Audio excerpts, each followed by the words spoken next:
Hello guys, कैसे हैं? आशा करता हूँ कि आप सभी स्वस्थ होंगे, तंदुरुस्त होंगे, ठीक होंगे। भगवान की कृपा से आप सभी का हर एक मनोकामना पूर्ण हो।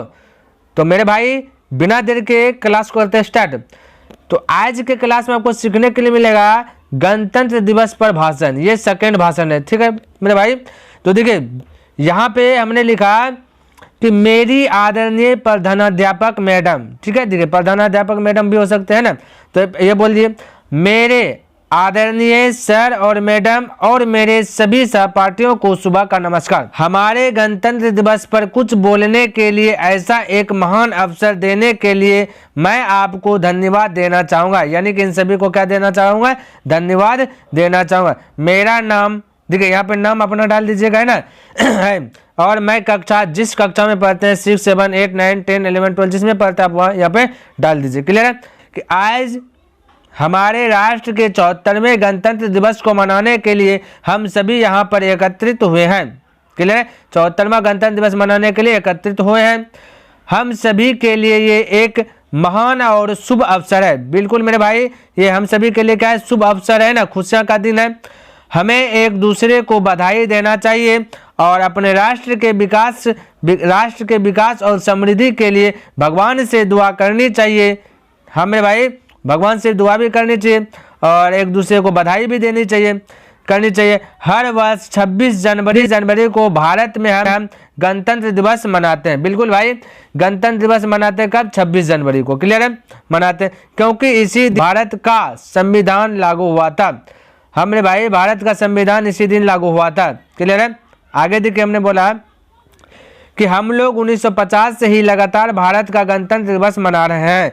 हाँ, 1950 से ही भारत का गणतंत्र दिवस का कारण मना रहे हैं। तो पहली बार 1950 में मना रहे हैं और अभी तक मनाते हुए आ रहे हैं। तो 2023 में मनाएंगे भी, है ना। तो 2023 में कम गणतंत्र दिवस मनाएंगे, 74वां। तो 1950 से आप 8 जोड़ सकते हैं। क्लियर है। अब देखिए, हमने बोला क्योंकि 26 जनवरी 1950 को भारत का संविधान लागू हुआ था। 26 जनवरी 1950 को भारत का संविधान लागू हो गया था। क्लियर है। आगे देखिए यहाँ पे क्या लिखे, बस छोटा सा का है। भारत एक लोकतांत्रिक देश है जहां देश के नेतृत्व के लिए अपने नेता को चुनने के लिए जनता अधिकृत है। हाँ मेरे भाई, नेता को चुनने के लिए नेता को कौन चुनता है? जनता लोग ही चुनते हैं, हम लोग ही चुनते हैं ना। तो ये इसलिए हमारा भारत का लोकतांत्रिक देश है। क्लियर, लोगों का देश है ना। डॉक्टर राजेंद्र प्रसाद भारत के पहले राष्ट्रपति थे।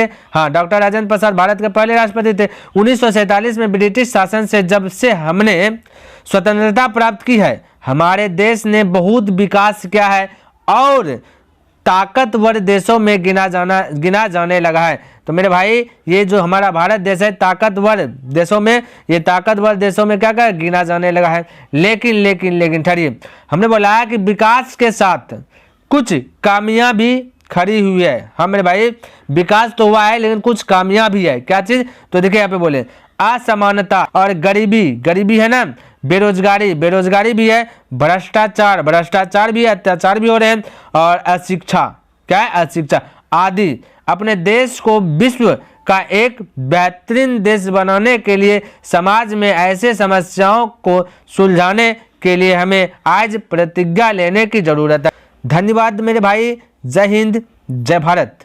तो नेक्स्ट दिन मिलते हैं, तब तक के लिए धन्यवाद। जय हिंद, जय भारत।